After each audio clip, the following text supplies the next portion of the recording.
بسم اللہ الرحمن الرحیم بسم اللہ الرحمن الرحیم الحمد للہ رب العالمین والصلاة والسلام علی رسولہ محمد وآلہ واصحابہ اجمعین اما بعد۔ درس نمبر 139۔ آج کے سبق کا عنوان ہے والد کے علاوہ کی طرف منسوب راویوں کی بحث۔ نزہۃ النظر کا خاتمہ چل رہا ہے۔ خاتمے میں حافظ ابن حجر رحمۃ اللہ علیہ چند متفرق ابحاث ذکر فرما رہے ہیں، اگرچہ ان میں سے ہر بیس کا پیچھے ابحاث کے ساتھ کسی نہ کسی طریقے سے ربط ہے، جیسے اس سبق کا پیچھے مشتبہ راویوں اور کنیت والی مباحث اور نسبت والی مباحث کے ساتھ تعلق ہے، لیکن چونکہ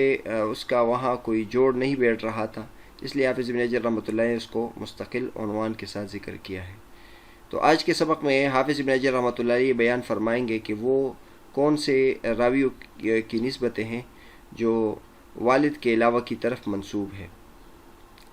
بظاہر تو وہ ایسا لگ رہا ہے کہ وہ ان کا خاندان ہے اور ان کی طرف اس کی نسبت ہے، لیکن حقیقت میں وہ اس کے والد نہیں ہے، اس کے مربی ہے یا کسی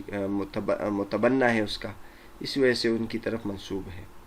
تو اس کی پہچان اس وجہ سے کی جاتی ہے تاکہ معلوم ہو جائے کہ یہ حقیقت میں اس کا بیٹا نہیں ہے بلکہ یہ اس کا متبنہ ہے۔ فرماتے ہیں وَمَعْرِفَةُ مَنْ نُسِبَ إِلَى غَيْرِ أَبِيهِ كَالْمِقْدَادِ بْنِ الْأَسْوَدِ نُسِبَ إِلَى الْأَسْوَدِ الزُّهْرِي لِكَوْنِهِ تَبَنَّاهُ وَإِنَّمَا هُوَ الْمِقْدَادُ بْنُ عَمْرٍ أو إِلَى أُمِّهِ كَابْنِ عُلَيَّةَ هُوَ إسماعيل بن إبراهيم بن مقسم أحد الثقات وعلية اسم أمه اشتهر بها وكان لا يحب أن يقال له ابن علية ولهذا كان يقول الشافعي رحمه الله أخبرنا إسماعيل الذي يقال له ابن علية۔ اسی طرح ان روات کی پہچان بھی ضروری ہے جو اپنے والد کے علاوہ کی طرف منسوب ہو، جیسے مقداد ابن الاسود، مقداد ابن اسود، اسود کے بیٹے مقداد، وہ منسوب ہے اسود زہری کی طرف کیونکہ وہ اس کا متبنہ تھا۔ حقیقت میں یہ مقداد ابن عمر ہے، یعنی اس کے حقیقی والد کا نام عمر ہے، لیکن مقداد ابن الاسود بھی اس کو کہا جاتا ہے کیونکہ مقداد ابن الاسود نے اس کو اپنا متبنہ بنایا تھا۔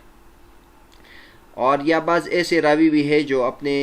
ماں کی طرف منسوب ہوتے ہیں، جیسے ابن علیہ۔ ناموں کے سلسلے میں تو اصول اور رواج یہ ہے کہ والد کی طرف اس کی نسبت کی جاتی ہے، لیکن بعض ایسے روات ہیں جن کی والدہ کی طرف نسبت کی جاتی ہے، جیسے مشہور شیخ ہے، محدث ہے، ابن علیہ اس کو کہتے ہیں، علیہ جو والدہ تھی ان کے بیٹے، اور ان کا اپنا نام تھا اسماعیل بن ابراہیم بن مقسم، اور یہ ثقہ راویوں میں سے ایک ہے۔ علیہ ان کے والدہ کا نام ہے جس کے ساتھ وہ مشہور ہو گیا تھا، اور وہ خود یہ نہیں چاہتے تھے کہ ان کو ابن علیہ کہا جائے، لیکن لوگوں میں چونکہ مشہور ہو گئے تھے اس لیے ان کو ابن علیہ ہی کہا جاتا تھا۔ اسی وجہ سے امام شافعی رحمۃ اللہ علیہ کہتے تھے اخبرنا اسماعیل الذی یقال له ابن علیہ، یعنی امام شافعی رحمۃ اللہ کے یہ استاذ تھے، امام شافعی رحمۃ اللہ نے ان سے روایت لی تھی۔ امام شافعی رحمۃ اللہ جب ان سے روایت کرتے تھے تو ان کو ابن علیہ نہیں کہتے تھے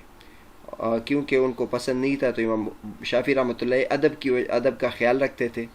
اور اس کو والدہ کے نام کے ساتھ یاد نہیں رکھتے تھے، لیکن چونکہ لوگوں میں وہ مشہور تھے ابن علیہ کے نام سے، اس لیے امام شافعی رحمۃ اللہ علیہ ایسا انداز اختیار کرتے تھے کہ لوگوں کو معلوم بھی ہو جائے اور بے ادبی بھی نہ ہو۔ چنانچہ وہ یہ فرماتے تھے اخبرنا اسماعیل، مجھ سے اسماعیل نے بیان کیا، وہ اسماعیل جن کے بارے میں لوگ یہ کہتے ہیں کہ وہ ابن علیہ ہے، لوگ ان کو ابن علیہ کہتے تھے، یعنی میں ان کو نہیں کہنا چاہتا لیکن لوگ ان کو کہتے ہیں، وہ اس نام سے مشہور ہے۔ ایسا ہوتا ہے، بہت سارے لوگ ایسے ہوتے ہیں کہ وہ ان کی شہرت عوام میں اچھے نام کے ساتھ نہیں ہوتا، جیسے بعض آدمی ہے وہ پاؤڈر نہیں پیتا لیکن لوگوں میں پاؤڈری کے نام سے مشہور ہو جاتا ہے، مطلب وہ کمزور ہے، اس کی شکل و صورت پاؤڈریوں جیسی ہے، تو بچپن میں لوگ ان کو پاؤڈری کہتے ہیں، وہ بھی کچھ نہیں کہتا، تو اس لیے ان کی شہرت پاؤڈری کے نام سے ہو جاتی ہے۔ پھر بعض مرتبہ جو ان کے بیٹے ہیں اور ان کے ساتھ جو محبت کرنے والے ہیں وہ بھی پاؤڈری ان کو کہہ دیتے ہیں اور وہ بھی کوئی محسوس نہیں کرتا۔ تو اس طرح کے نام مشہور ہو جاتے ہیں، چرسی نام مشہور ہو جاتا ہے کسی کا. تو حافظ ابن حجر رحمۃ اللہ فرماتے ہیں کہ بعض روات ایسے ہیں جو والدہ کی طرف منسوب ہے. اب ابن علیہ ہے، ان کی شہرت ابن علیہ کے ساتھ ہے، لیکن اگر یہ والد کی طرف منسوب ہو جائے، اور اسی طرح اسود مقداد ابن الاسود جو والد کی طرف غیر والد کی طرف منسوب ہے، تو کبھی مقداد ابن عمر کے نام سے اگر اس کو ذکر کیا جائے تو لوگ سمجھیں گے کہ یہ ایک اور راوی ہے، حالانکہ یہ وہی راوی ہے، کیونکہ ان کی شہرت مقداد ابن الاسود کی طرف متبنہ ہونے کے اعتبار سے ہے. انسان کے جو حقیقی والد ہوتا ہے وہ ایک ہی ہوتا ہے، یہ نہیں ہو سکتا کہ ایک انسان کے والد دو ہو.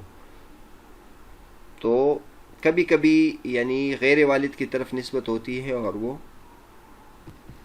عوام میں مشہور ہونے کی وجہ سے یا اس کے متبنہ ہونے کی وجہ سے، یا کبھی کبھی غلطی سے بھی کسی اور کی طرف منسوب کیا جاتا ہے، یا قصداً اس طرح کیا جاتا ہے کہ کسی کا نسب چھپانے کے لیے دوسرے کی طرف اس کو منسوب کیا جاتا ہے. تو ان سب کی پہچان ضروری ہے.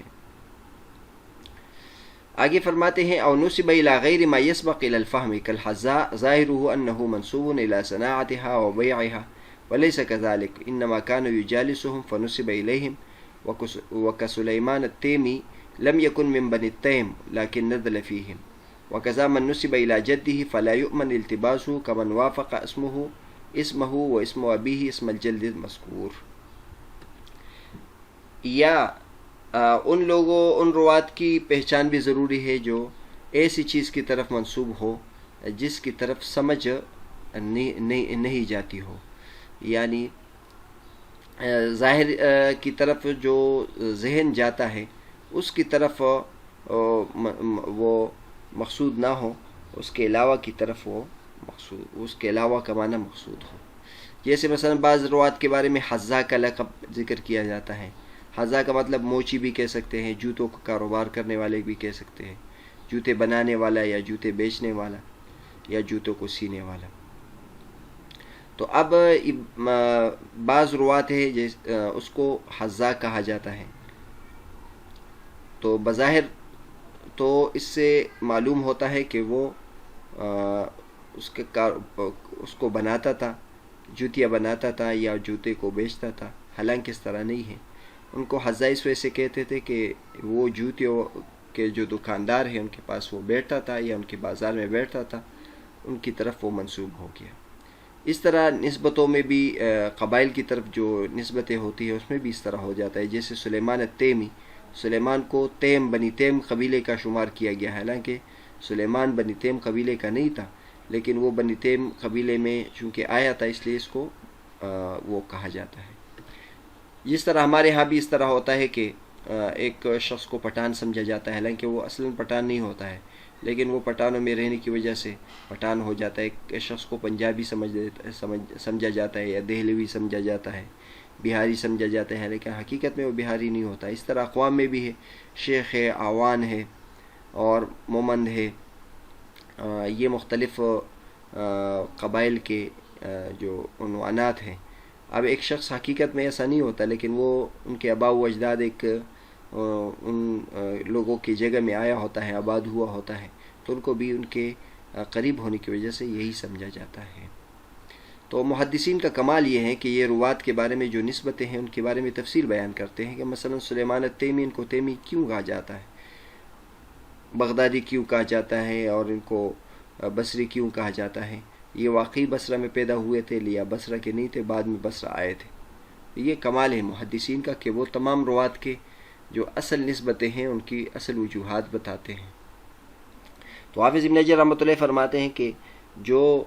بظاہر ایک چیز کی طرف منسوب ہوتا ہے اور حقیقت میں وہ منسوب نہیں ہوتا تو اس کی پہچان بھی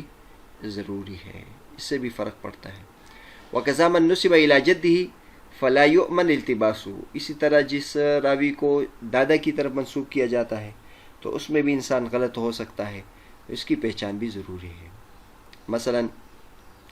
اب محمد بن بشر ہے، نیچے مثال اس کی دی ہے، محمد بن بشر ہے، تو اب اصل میں اس کا نام ہے محمد بن صائب بن بشر. تو اب اگر محمد بن صائب بن بشر کو محمد بن بشر کہا جائے تو وہم ہوتا ہے کہ شاید یہ محمد بن بشر یہ الگ راوی ہے اور محمد بن صائب بن بشر یہ الگ راوی ہے، حالانکہ یہ ایک ہے۔ تو بعض مرتبہ راوی کو دادا کی طرف منسوب کیا جاتا ہے، تو اس کی پہچان بھی ضروری ہے۔ کمن وافق اسمہ و اسم ابیہ اسم الجد المذکور، یہ اس طرح ہے کہ اس کا نام اس کے نام کے ساتھ موافق ہو اور اس کے والد کا نام جو جد مذکور ہے اس کے نام کے مشابہ ہو۔ اب محمد بن بشر کو ہم دیکھ لیں۔ محمد بن بشر یہ راوی ہے، ثقہ راوی ہے، اور محمد بن صائب بن بشر یہ متروک راوی ہے۔ اس کے بارے میں پیچھے تفصیل کے ساتھ گزر چکا ہے کہ اس کے کئی کنیتیں اور کئی نام ہیں، لیکن محمد بن صائب کو بھی محمد بن بشر کہا جاتا ہے، تو اس کی وجہ سے التباس ہو سکتا ہے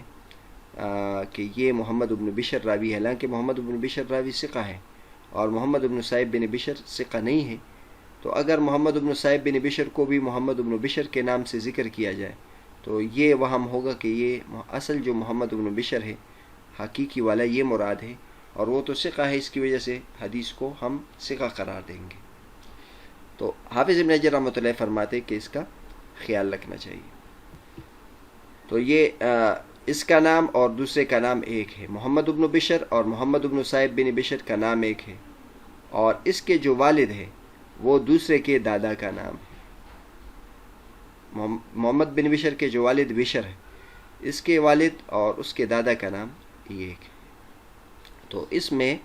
اگر دوسرا جو راوی ہے وہ دادا کی طرف منسوب ہو جائے تو یہ اس کے ساتھ مشابہ ہو جائے گا۔ یہ محمد بن بشر اس کی ایک مثال ہے، اس کے علاوہ مثالیں بھی اس طرح ہو سکتی ہے کہ کبھی بچے کو دادا کی طرف منسوب کیا جاتا ہے، اختصار میں ہم اس طرح کرتے ہیں۔